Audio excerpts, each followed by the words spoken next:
Yang pertama yaitu obat-obat dengan indikasi analgesik antipiretik. Obatnya yang pertama yaitu ada naproxen, off-labelnya yaitu migrain, bentuk sediaannya ada kaplet.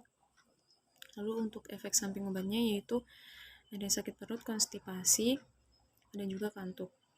Lalu untuk resiko interaksi obatnya yaitu penggunaan bersama aspirin dapat menyebabkan ulcerasi, lalu penggunaan bersama alkohol dapat menyebabkan pendarahan.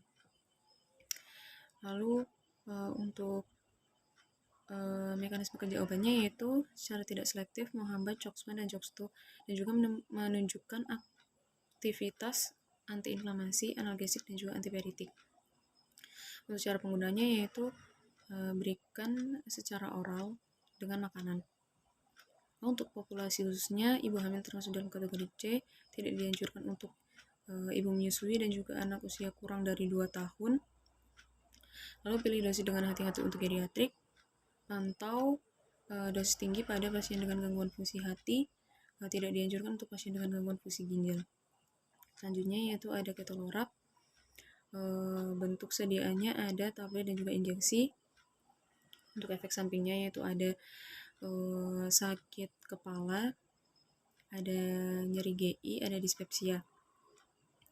Lalu untuk mekanisme kerja obatnya yaitu secara tidak selektif menghambat COX-1 dan COX-2 dan juga menunjukkan efek antiinflamasi, analgesik, dan juga antipiretik. Untuk resiko interaksi obatnya yaitu dengan penggunaan dengan heparin dapat menyebabkan pendarahan, penggunaan dengan aspirin dapat menyebabkan ketoksikan. Selanjutnya yaitu cara penggunaannya bisa melalui oral, IV maupun IM. Untuk yang oral tidak dianjurkan untuk dikonsumsi bersama makanan yang tinggi lemak. Lalu untuk populasi khususnya ibu hamil termasuk dalam kategori C, tidak dianjurkan untuk ibu menyusui dan juga anak usia kurang dari 2 tahun. Lalu perlu penurunan dosis untuk geriatrik. Lalu tidak dianjurkan gunakan secara hati-hati untuk pasien dengan gangguan fungsi hati maupun ginjal. Selanjutnya yaitu ada celecoxib, untuk off-labelnya yaitu polyposis adenomatous familial. Lalu untuk bentuk sediaannya yaitu kaplet,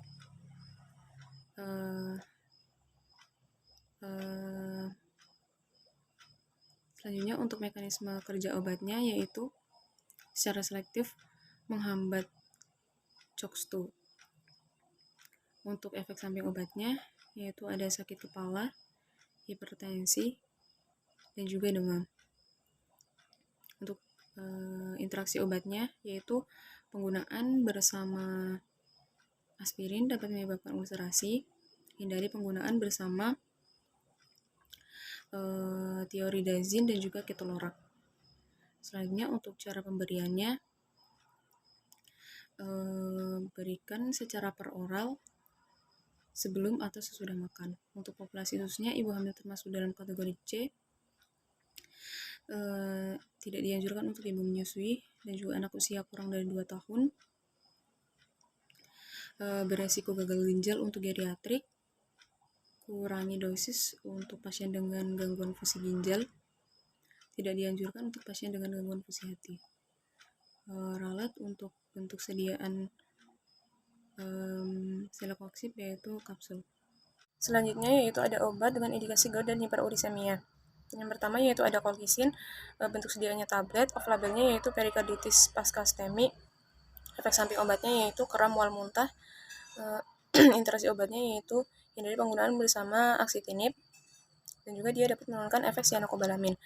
Terus mekanisme kerja obatnya yaitu mengganggu fungsi sitoskeletal dengan mencegah migrasi neutrofil yang berkaitan dengan gejala asam urat. Lalu untuk cara pemberiannya yaitu berikan secara oral dengan atau tanpa makanan. Untuk populasi khususnya ibu hamil termasuk dalam kategori C, gunakan secara hati-hati untuk ibu menyusui.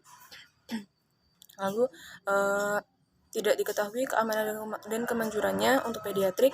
Pilih dosis dengan hati-hati untuk geriatrik dan juga perlu penyesuaian dosis untuk pasien dengan gangguan fungsi hati maupun pasien dengan gangguan fungsi ginjal. Lalu yang kedua yaitu ada allopurinol, bentuk sediaannya tablet. Efek samping obatnya yaitu ruam mual muntah.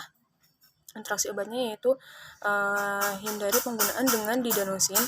Lalu untuk mekanisme kerja obatnya yaitu menghambat enzim santin oksidase, di mana enzim tersebut berfungsi untuk mengubah hiposantin menjadi santin, dan selanjutnya si santin akan diubah menjadi asam urat. Lalu untuk cara pemberiannya, berikan secara oral sesudah makan. Lalu untuk populasi khususnya ibu hamil termasuk dalam kategori C. Gunakan secara hati-hati untuk ibu menyusui. Tidak diketahui ketetapan keamanan dan kemanjurannya untuk pediatrik. Pilih dosis dengan hati-hati untuk geriatrik, dan juga perlu penurunan dosis untuk pasien dengan gangguan fungsi ginjal. Lalu yang ketiga yaitu ada febuxostat, bentuk sediaannya tablet. Efek sampingnya yaitu abnormalitas fungsi hati. Lalu untuk interaksi obatnya dia juga sama, hindari penggunaan bersama didanosin. Lalu untuk mekanisme kerja obatnya, dia juga secara selektif menghambat enzim santin oksidase. Lalu cara pemberiannya, berikan secara oral tanpa memperhatikan makanan. Lalu untuk populasi khususnya ibu hamil termasuk dalam kategori C. Gunakan secara hati-hati untuk ibu menyusui. Lalu tidak diketahui ketetapan dan keamanannya untuk usia kurang dari 18 tahun. Lalu pilih dosis, tidak perlu penyesuaian dosis untuk geriatrik, pasien dengan gangguan fungsi hati maupun pasien dengan gangguan fungsi ginjal. Lalu yang terakhir yaitu ada probenecid, bentuk sediaannya tablet. Efek samping obatnya yaitu ada sakit kepala, mual, muntah. Lalu interaksi obatnya yaitu penggunaan bersama antidiabetik oral dapat meningkatkan efek hipoglikemia. Sedangkan penggunaan bersama alkohol dan juga diuretik dapat meningkatkan kadar serum asam urat. Lalu mekanisme kerja obatnya yaitu dia secara kompetitif menghambat reabsorpsi asam urat. Lalu untuk cara pemberiannya, berikan secara oral dengan makanan. Lalu untuk populasi khususnya ibu hamil termasuk dalam kategori C, tidak dianjurkan untuk ibu menyusui, tidak dianjurkan untuk usia kurang dari 2 tahun.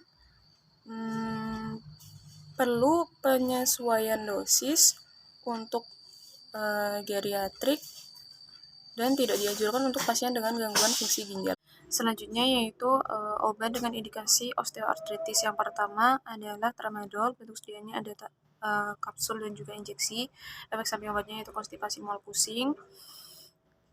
Lalu interaksi obatnya yaitu hindari penggunaan dengan karbamazepin.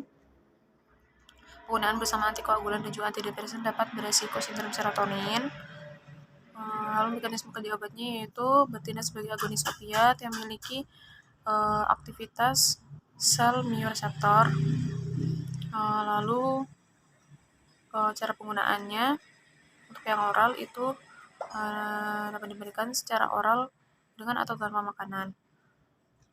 Lalu untuk populasi khususnya ibu hamil termasuk dalam kategori C,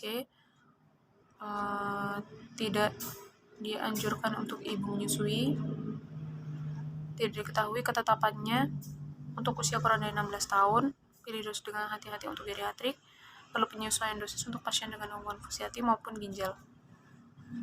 Selanjutnya yaitu capsaicin topikal, bentuk sediaannya krim, off labelnya yaitu diabetes neuropati, efek samping obatnya yaitu aritmia, nyeri, mual.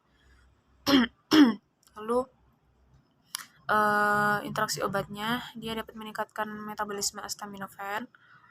Lalu mekanisme kerja obatnya dia bertindak sebagai agonis reseptor TRPV1 dengan pengurangan rasa sakit akibat pengurangan ujung saraf nociceptif yang mengekspresikan TRPV1. Lalu cara penggunaannya yaitu oleskan pada bagian yang nyeri. Untuk populasi khususnya, ibu hamil termasuk dalam kategori B. Hindari penggunaan pada area puting dan juga areola. Lalu tidak diketahui ketetapan keamanannya pada ibu menyusui, pediatrik, geriatrik, pasien dengan gangguan fungsi hati dan juga ginjal. Selanjutnya yaitu ada hyaluronic acid intraartikular, untuk sediaannya injeksi. Untuk off-labelnya yaitu cystitis interstisial refraktor.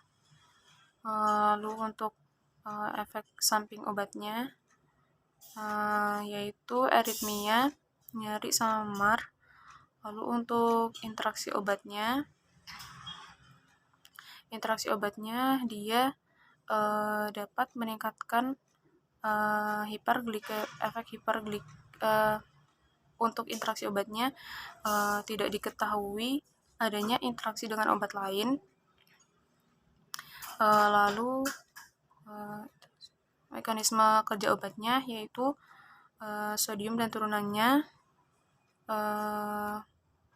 membentuk